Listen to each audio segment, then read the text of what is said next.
Bonsoir, bienvenue à toutes et à tous dans Intégral Foot. Le rendez-vous, cette fois, c'est pas le jeudi, c'est le vendredi, exceptionnellement, cette semaine, donc deux rendez-vous. Ce soir, on va parler de la Goal Line Technology avec notre invitée Susanna Castagnède. Mais avant, je vous présente donc, comme d'habitude, Lloyd du Château. Bonsoir Lloyd. Bonsoir. Et Sacha Roulin. Bonsoir Sacha. Salut à tous, salut les gars. Bonsoir Susanna Castagnède avec nous. Bienvenue. Bonjour. Susanna. Bonjour. Alors présentez-vous pour ceux qui n'ont pas suivi cette affaire de la Goal Line Technology.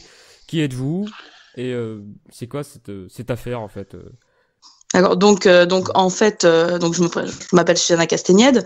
J'ai travaillé pendant 2 ans pour la société Goal Control. Donc j'ai fait 2 saisons de Ligue 1 depuis 2015 à 2017. Donc Goal Control, c'est la société qui est en charge de la Goal Line Technology en France, donc pour la Ligue 1 de football. Donc c'est la même société qui était aussi en charge de la Goal Line Technology pour la Coupe du Monde au Brésil en 2014.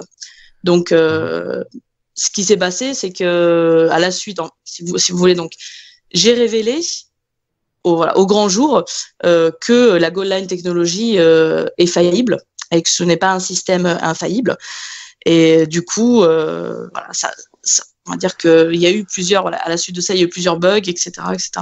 Voilà, c'est un petit peu, voilà, j'ai fait des révélations au grand jour de leur problème d'infaillibilité. Et les problèmes, vous les avez présentés à la direction de Goal Control ou pas? Est-ce qu'ils sont au courant de ces problèmes? C'était quoi leur réaction en fait? Alors, si vous voulez, Goal Control est totalement, enfin, ils sont au courant des problèmes, puisque dès le premier jour de formation, ils nous ont bien expliqué que le système ne fonctionne pas bien, que c'est un système qui est encore bancal, et que du coup, nous, on est là, donc les opérateurs, nous étions là pour prendre la main sur le système manuellement lorsque ce système était défaillant. Donc moi, au début, j'étais donc simple opératrice. Ensuite, j'ai été la formatrice officielle de Goal Control. Donc c'est moi qui formais les autres personnes. Et j'étais aussi responsable de tout ce qui est la maintenance et l'installation, etc. Pendant les pré-feeds, donc c'est les phases de préinstallation avant d'obtenir la licence de la FIFA, en fait, la licence GLT. Donc c'est pour ça que je connais très très bien le système, alors, voilà, sur le bout des doigts. Alors Suzanne, bonjour ou bonsoir, parce qu'on est bientôt 17h, donc on va pas tarder à commencer à se dire bonsoir. Oui. Je sais pas si vous avez vu ce communiqué de la LFP aujourd'hui.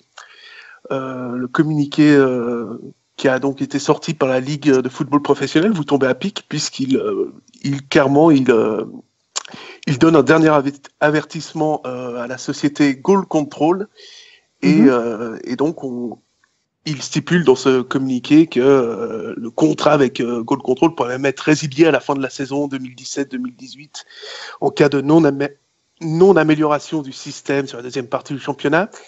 Ma question, c'était, quand on regarde le nombre de bugs avec cette Goal Line Technology, avec les maillots, les drapeaux et beaucoup d'autres anomalies, on se demande comment c'est possible finalement. Alors, si vous voulez, donc il y a eu énormément de bugs, dont énormément de bugs qui sont passés à la trappe, où personne n'était au courant, puisque nous, justement, on arrivait à faire en sorte que ça ne fuite pas à la presse. Donc c'est vrai que en fait, il y avait tout était manigancé, donc chez Goal Control pour que ça ne fuite pas. Donc du coup, toutes les choses qui ont été inventées par la suite, donc comme le drapeau, ça n'a jamais généré un bug. D'accord. C'est impossible.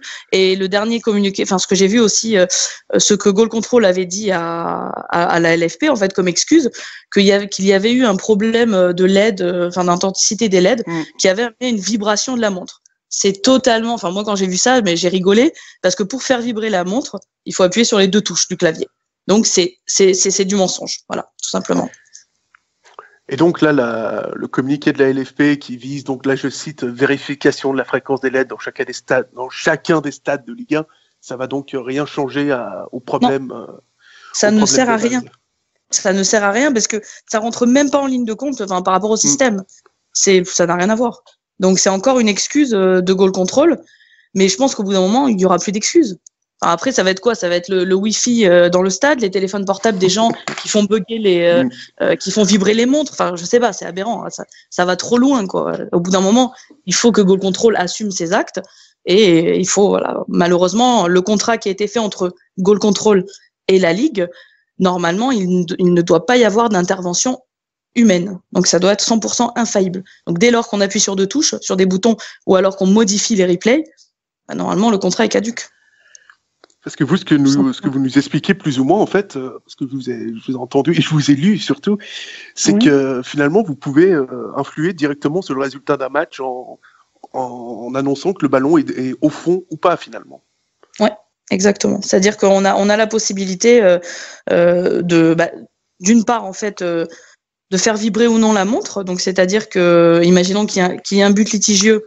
Donc, l'arbitre, forcément, il va se référer à la montre. Donc, si la montre vibre, pour lui, il y a but. Si la montre ne vibre pas, il n'y a pas but. Ensuite, normalement, nous sommes tenus de présenter une modélisation 3D donc à la télé qui retransmet ensuite. Mais ça nous est arrivé plusieurs fois de ne pas donner cette modélisation, puisque c'est très compliqué de remodéliser ensuite lorsqu'on fait on appuie manuellement, lorsqu'on fait vibrer manuellement les montres. Ça prend beaucoup plus de temps de pouvoir envoyer une modélisation. Donc, c'est vrai que ça nous est déjà arrivé de dire simplement au Real, au CAR TV, écoutez, le replay n'est pas bon, on vous envoie pas de replay, par contre, il y a but ou par contre, il n'y a pas but. Et donc, cette même modélisation 3D qui peut être truquée. Oui. D'accord. Lloyd? Exactement. Moi, je voulais, donc, bonjour, Susanna. Je voulais savoir, quand il y a eu, donc, ils ont choisi le Hawkeye, ils ont choisi la goal line, il y avait en concurrence le Hawkeye et un autre système. Pour vous, les autres systèmes sont aussi mauvais que la goal line? Alors, le système d'Hawkeye, je le connais un petit peu mieux, puisque notre système, en fait, mon ancien système, le système de Goal Control est basé vraiment, entre guillemets, c'est une pseudocopie d'Hawkeye. Donc, du coup, c'est pareil. Donc, c'est 14 caméras qui sont installées, reliées par fibre optique, etc. Donc, je ne peux pas me prononcer puisque j'étais pas au cœur du système du concurrent. Voilà. Par contre, je sais que c'est basé sur les mêmes choses. 14 caméras pour décider si le ballon était au fond ou pas, ça vous semble pas énorme? Oui et non. Après c'est vrai que honnêtement, lorsqu'on se retrouve dans le van, une action, ça va très très vite et juger à quelques millimètres près, si on va dire que à ce moment-là, si le système n'a pas traqué automatiquement donc le ballon, c'est-à-dire si le système ne remplit pas son rôle, c'est très très difficile de décider en moins de 2 secondes, donc en regardant en direct, de décider s'il y a but ou pas, en sachant on voit bien la vue des caméras, mais c'est pas non plus, c'est pas du HD où on voit au millimètre près. C'est assez difficile pour nous qui ne sommes pas du tout arbitres. Hein. C'est vrai que nous, on a des formations totalement. Il y avait des commerciaux. Moi, j'étais dans l'informatique. Il y avait des loueurs de voitures. Enfin, il y avait. Nous n'étions pas du tout dans le football. Hein. Personne n'était dans le foot avant. Donc, quelles sont les compétences requises en fait pour travailler dans ce que vous faites? Alors déjà avoir un bon self-control, ne pas réagir, ne pas avoir peur de travailler dans le stress. Ils nous ont demandé aussi si on savait bien jouer à FIFA, si on avait des bons réflexes. Donc ça m'a bien fait rire.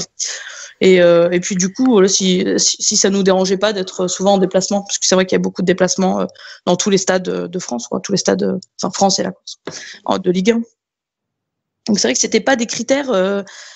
Bon après ils ont monté leurs équipes comme ils ont pu, mais c'est vrai que c'était, il y avait un peu de tout. Hein. Honnêtement, c'était voilà. Et vous qui avez travaillé dans cette société, c'est la première expérience pour Goal Control cette saison, ou est-ce que ils ont déjà travaillé dans d'autres championnats, ou c'est la première fois pour Oui, on va dire que en saison totale complète d'une ligue, c'est la première fois. Donc ils ont eu donc la Ligue 1 en 2015. Maintenant, ils avaient déjà fait la Coupe des Confédérations au Maroc en 2012 et 2013, je crois. Et 2013, je suis sûre, 2012, je sais plus. Mais ensuite, ils ont fait la Coupe du Monde au Brésil en 2014, en sachant que le système en 2014 au Brésil pour la Coupe du Monde était bien plus, était vraiment moins fiable que ce qu'il est aujourd'hui. Alors, ça laisse se poser grandes questions. Et donc vous êtes dans un genre de van ou dans un genre de car régie? Oui, voilà, on est dans un car régie. Donc on a tout notre système informatique à l'intérieur avec plusieurs PC. On a tous les serveurs et on se branche par fibre optique au système qui est déjà installé en dur dans le stade. Mais ensuite on se branche aussi à la télé, enfin au car TV, pour pouvoir leur transmettre les vidéos et avoir une liaison audio avec eux. Et en plus de ça, on a un contact permanent. Donc ça a été imposé par la Ligue il y a un peu plus d'une saison. On a un contact permanent par talkie-walkie avec les délégués, le délégué qui est présent donc sur le terrain, et ils ont notre numéro de téléphone. On s'échange tout le temps les numéros de téléphone avant de commencer le match. Donc on est tout le temps en contact avec eux. Vous n'êtes pas en contact avec l'arbitre Non, on est en contact avec le délégué de la Ligue. Donc l'arbitre, vous pouvez juste faire vibrer. Exactement. Vous qui êtes expert, c'est quoi les solutions à ces problèmes-là? C'est-à-dire changer de société. La Goal Line Technology Alors ça on va te dire que ça c'est la grande question. Maintenant, c'est un peu compliqué d'y répondre puisque ça dépend. Goal Control a vendu un système qui est totalement infaillible. Or, moi j'ai les preuves que ce système est faillible. Donc maintenant, voilà, il y a eu énormément de bugs. Donc est-ce qu'il faut mettre en pause la Goal Line Technology, réfléchir peut-être à un autre prestataire? Je sais pas, c'est pas vraiment à moi d'y répondre, honnêtement, je sais pas du tout. Je ne sais pas. En ce qui concerne les preuves, vous les avez présentées à la LFP ou pas? Alors ce que j'ai fait, c'est que déjà dans un premier temps, j'ai terminé l'écriture de mon livre qui va regrouper toutes les preuves que j'ai pu collecter, peut-être pas toutes, mais la grande majorité des preuves que j'ai pu collecter ces 2 dernières années, puisque j'étais leur formatrice officielle. Donc c'est vrai que j'ai tout. Donc du coup j'ai tout. Ensuite, ce que j'avais fait, c'est que j'ai contacté la Ligue avant de contacter la presse. Je leur ai expliqué que Goal Control leur a vendu un système qui n'est pas infaillible, que j'ai toutes les preuves et que du coup j'aimerais bien pouvoir mettre toutes ces preuves à leur disposition pour qu'ils puissent eux ensuite décider de ce qu'ils allaient faire. Donc au début, on va dire qu'on m'a pris au sérieux et ensuite ça a été le silence radio. Donc voilà. Après, j'ai plus du tout de nouvelles de la Ligue. Alors que voilà, je reste toujours à leur disposition s'ils ont besoin pour avoir les choses qui seront susceptibles de les aider dans leur prise de décision. Et d'un point de vue purement personnel, vous avez été licencié au mois début août, si je dis pas de bêtises. Est-ce que vous avez reçu des menaces de la part de cette société ou plus du tout? Alors déjà, il faut savoir que j'ai changé de numéro de téléphone plusieurs fois, j'ai déménagé aussi plusieurs fois. Ah oui, quand même. Ouais, parce que c'est vrai que quand on s'attaque à quelqu'un de gros comme ça, parce que du coup il y a pas que il y a Goal Control, mais du coup ça met un peu, il y a la Ligue, il y a la FIFA, etc. Donc c'est vrai que c'est des millions et des millions par an. J'ai eu peur, honnêtement. Ouais. Ça, je m'en cache pas. Oui, après, j'ai eu des menaces juridiques, d'avocats, etc., parce qu'ils veulent absolument récupérer les preuves. Je leur ai dit que c'était pas possible, que je leur donnerais pas, que les preuves étaient destinées à la FIFA ou à la Ligue. Et est-ce qu'il y a des présidents de clubs qui sont venus vous voir pour avoir des informations complémentaires quant à la fiabilité de la GLT? Non, justement, non. C'est vrai que je me suis un peu posé la question. C'est vraiment bizarre parce que c'est vrai qu'il peut y avoir des clubs qui ont été lésés, qui sont descendus en Ligue 2. On va dire que il peut y avoir un point de différence. Et s'il y a eu une goal line pendant l'année, on peut se poser la question. Mais pour l'instant, j'ai pas eu de président de club qui sont venus me voir encore. Au niveau des questions qu'on peut se poser, on voit que c'est très difficile de mettre en place la Goal Line Technology. Et à partir de la saison prochaine, la LFP annonce que l'assistance vidéo va entrer en norme. Est-ce que ça semble pas un petit peu compliqué de mettre ça en place en plus de la GLT quand on voit que clairement ça ne fonctionne pas? Effectivement, ça peut, pour moi, ça me paraît un peu précipité. honnêtement. Mais bon, après, je pense qu'il faut quand même évoluer avec son temps. Maintenant, il faut vraiment encadrer ça beaucoup mieux. C'est vrai que j'ai entendu que ce serait des arbitres officiels. Du coup, ça me paraît quand même un peu plus plausible et un peu plus droit qu'une société extérieure avec des personnes qui font pas du tout partie de la ligue. Enfin, nous, on n'était pas du tout des arbitres. Donc, je pense que c'est un petit peu précipité, mais bon, voilà. Je pense qu'il faut quand même aller avec son temps, mais en prenant des précautions. Je pense qu'il faut quand même prendre des précautions et d'abord régler le problème de la goal line technologie. Parce que du coup, si on amène encore d'autres problèmes, enfin, à la fin, ça devient que de la gestion de problèmes, c'est plus du football, quoi. Et pour vous, maintenant, c'est quoi la suite? On sait que vous avez fini d'écrire votre livre. Il est publié quand, ce livre? Justement, je suis en train de voir lorsque je suis en train d'y travailler. Je suis en train de travailler sur la publication. C'est en négociation. Donc, et vous avez trouvé une maison d'édition ou pas encore? Alors, c'est vrai que donc j'ai des personnes intéressées, mais elles sont, la plupart des personnes sont assez frileuses parce que il y a pas beaucoup de personnes qui veulent se mouiller. Donc, on m'a dit clairement que c'était assez compliqué. Donc ça, ouais, c'est un peu. Surtout, oui, justement. Surtout avec, je pense aujourd'hui que dans les derniers jours, cette sortie du président dans la LFP, on peut dire que ça va vous aider quand même, parce qu'aujourd'hui la LFP l'a dit, il y a un problème dans la goal line technologie. Ils ont demandé des améliorations. Donc aujourd'hui, ce que vous dites, on peut dire c'est vrai pour ceux qui vous croyaient pas. Exactement. Aujourd'hui, ce que vous dites, c'est logique. Tout le monde, voilà. Et moi, je suis le premier à avoir été convaincu par ce que vous avez dit quand j'ai vu les sorties des membres de la LFP. Donc voilà. En tout cas, je vous laisse le mot de la fin. Mais j'espère que voilà, j'espère que les choses vont s'améliorer et que Goal Control va vraiment prendre ses responsabilités vis-à-vis de tout le monde. D'accord. Voilà. D'accord. Susanna Castagnède, merci à vous pour cette petite interview. On espère vous recevoir après l'apparition de votre livre, on l'espère. Avec plaisir. D'accord. Merci beaucoup. Merci beaucoup. Merci. Au revoir. Au revoir. Hey, listen. You too crazy, nigga. You better stop now. You better stop. Let me tell you something.